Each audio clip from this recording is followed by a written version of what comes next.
Hi guys, welcome back to my channel.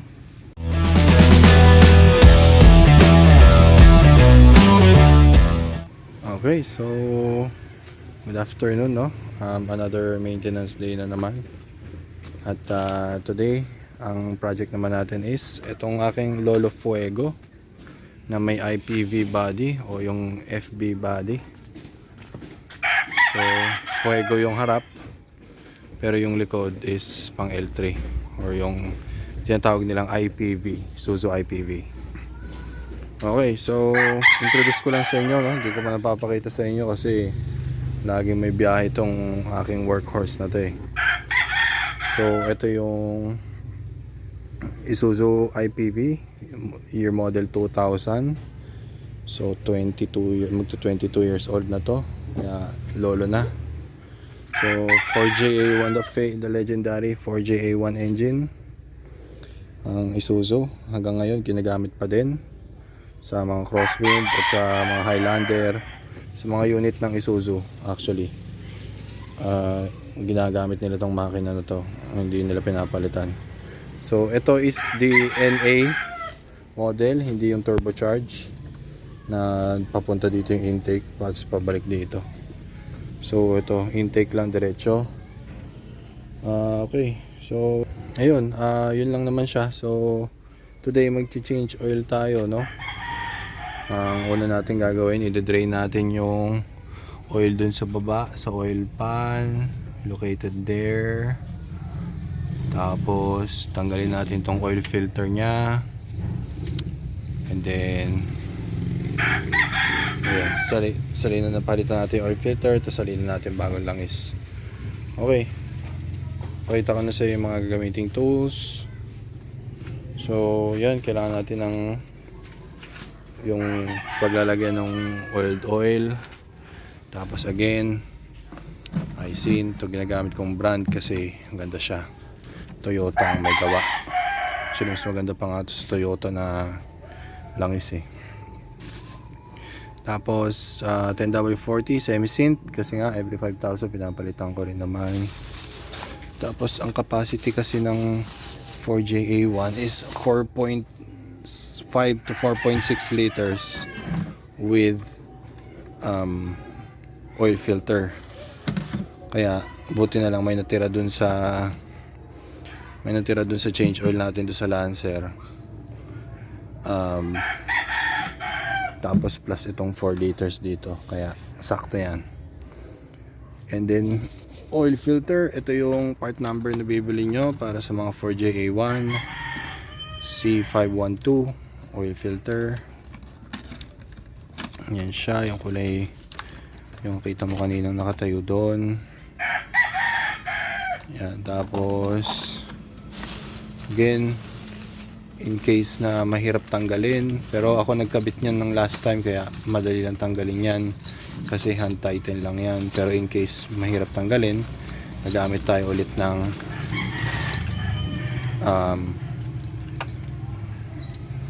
oil filter removal tool. So yan, tapos syempre embodo para hindi makalat. Tapos 17mm ratchet, pwedeng gumamit ng open or close spanner kung walang ratchet, basta 17, 17. Then finally optional torque wrench. Kung walang torque wrench, ayos lang, pwedeng hand tighten, pero huwag nyo masyadong sisikipan dahil ang torque nyan is around 40 Newton meters lang or 30, around 30 foot-pounds. So basta pag narinig yung lumaban na, pag nakita nyo lumaban na yung drain plug, isang gano'n na lang, isang notch lang na gano'n, okay na yun, tama na. Huwag nyo masyadong higpitan dahil para hindi masira at mag-cause pa ng leak. Okay, so punta tayo sa ilalim, drain na natin yung langis. Okay, so yan, dito tayo sa ilalim ni Fuego. Okay, so kita nyo, ito yung drain pan nya, yung oil drain plug nya. Yan, ito yung oil pan. So buksan lang natin to. then let the oil flow out. Okay, so almost tanggal na siya, no? Para sa inyo. Ayun na yung lungs niya, start na mag-flow.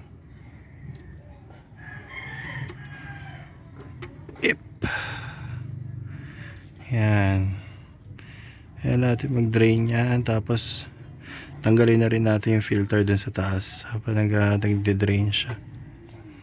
Okay, so habang nagde-drain siya dun sa ilalim, tanggalin na rin natin yung oil cap para mag-pressure, mas lumakas yung pressure dun sa pagbaba. And then tanggalin na natin yung oil filter.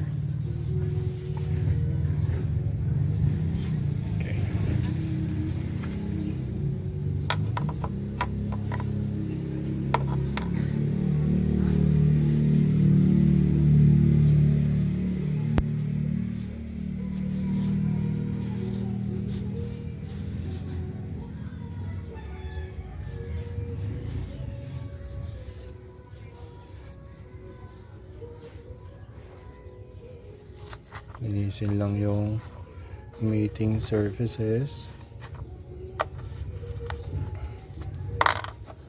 Okay. Tapos tanggalin natin yung oil filter. Try muna natin kamayin. Pag hindi kaya, gamitan natin ng removal tool. Yeah. Ayaw. Siguro sa natagalan. Okay, gamitin natin yung removal tool. Madali lang naman yung i-break kasi hand tighten lang yan eh. Okay, wait lang. Okay, so nakalagay ko na yung oil filter removal tool. Luwagan na natin siya. Yan o. Yan lang kadali yan gamitin, guys. Yan, pwede ng kamay yan.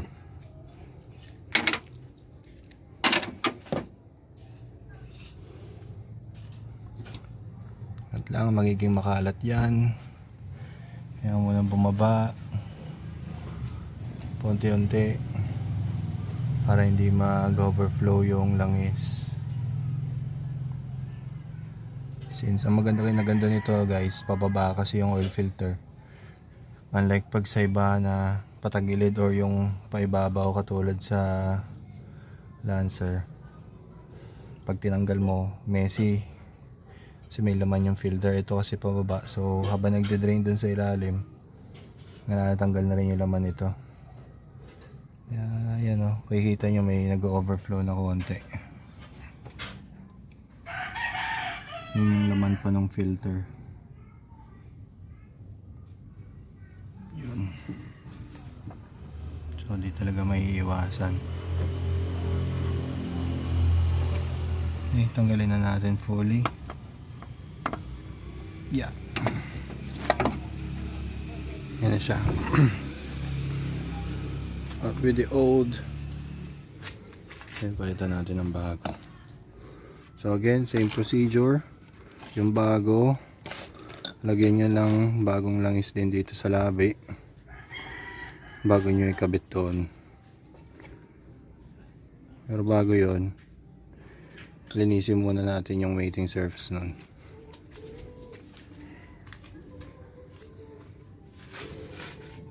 Okay. Magandang way na rin to, guys, para malaman nyo kung naiwan ba yung gasket dito o hindi. Para maiwasan natin yung double gasket.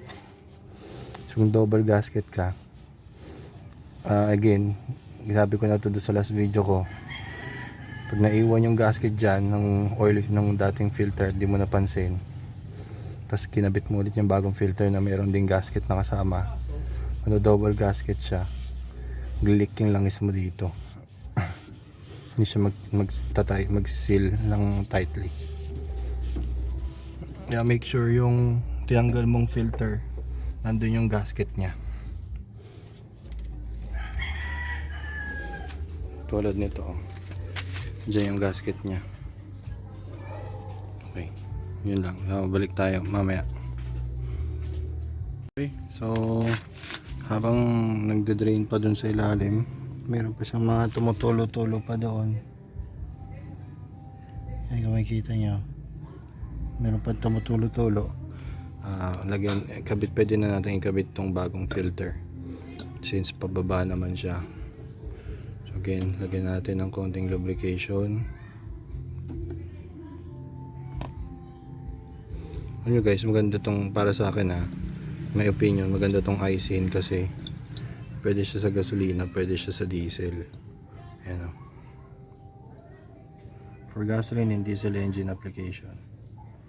Yun. So kaya kung dalawa kayo tulad niyan, dalawa sakyan nyo, may gasolina, may diesel, isang bilihan na lang ng langis. Kasi yung matitira pwede nyo gamitin din doon sa kabila, di ba? So yun, isin baka naman ang harap. Yan, hindi naman tayo ganun dito guys. Sharing lang tayo dito ng knowledge.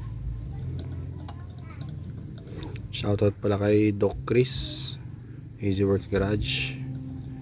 Sharing is caring. Yun, idol ko yun eh. Yan, okay. So pwede natin siya ikabit.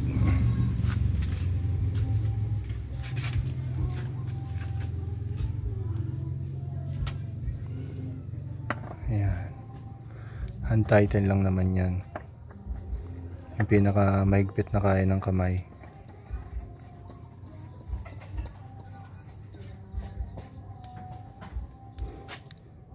Lagyan nating langis yung ating kamay kaya madulas.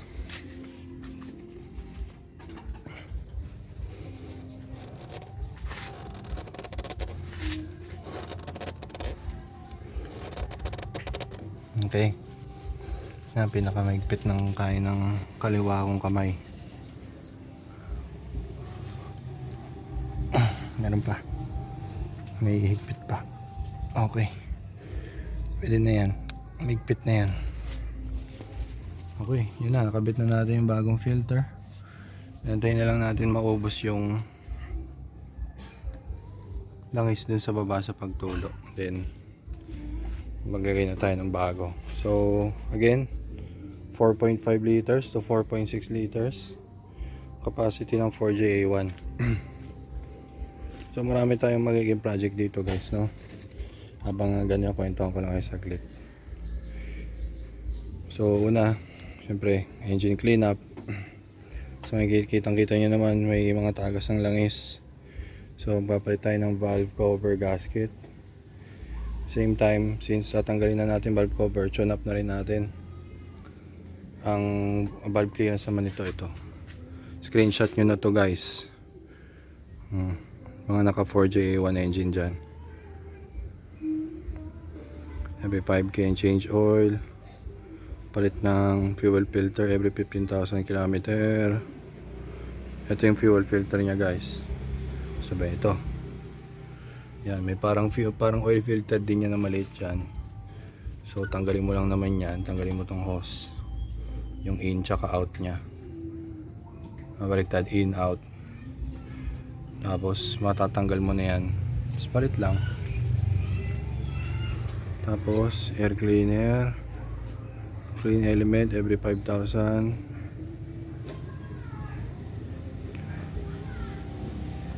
Pero kapag replace na every 1 year or 40,000 km kung ano yung mauna. Ayun. Tapos ito yung pinaka-importante, valve clearance pag nag-tune up, 0.40 mm. Yan yung gagamitin nyo sa filler gauge. Tapos ayan, meron na ring injection timing, top dead center, 4 degrees, tapos nozzle injection pressure. Ayan dyan. Okay, tapos okay. So konti na lang yung tulo niya, no? Pwede na isara yan. Sara na natin.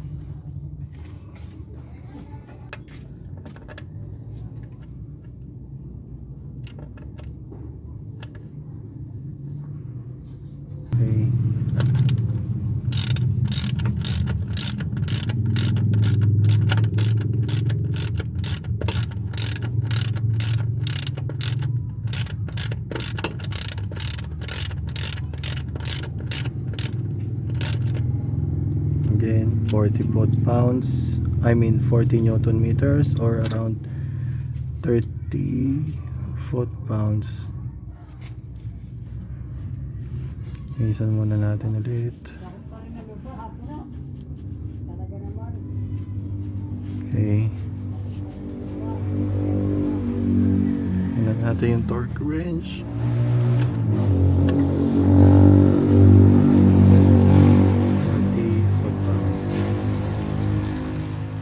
Okay, tapos ko na higpitan yung drain plug doon sa baba, and okay na yung oil filter. So wala na tayong kailangan gawin kundi magsali ng langis hanggang ma-reach natin yung 4.5 liters. Okay, so yun ang gagawin natin.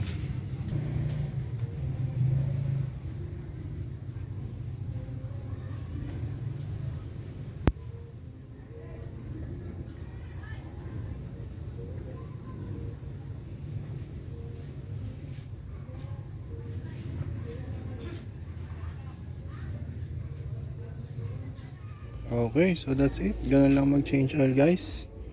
After 4.5 liters, check nyo lang doon sa baba kung may tumutulo. Kung wala naman, walang leak, okay na yan. Kahit sa una pag chinek nyo yung dipstick, sumobra siya, okay lang yun kasi pag umikot na yung makina, pag umandar na, punta pa yan doon sa filter. So doon nyo ulit sukatin pagkapatay ng makina, yun na yung tamang sukat niya. So basta nilagay mo dyan 4.5 liters, kasama na yung oil filter doon, wala kang magiging problema. Yun lang. Okay guys, see you sa aking next video.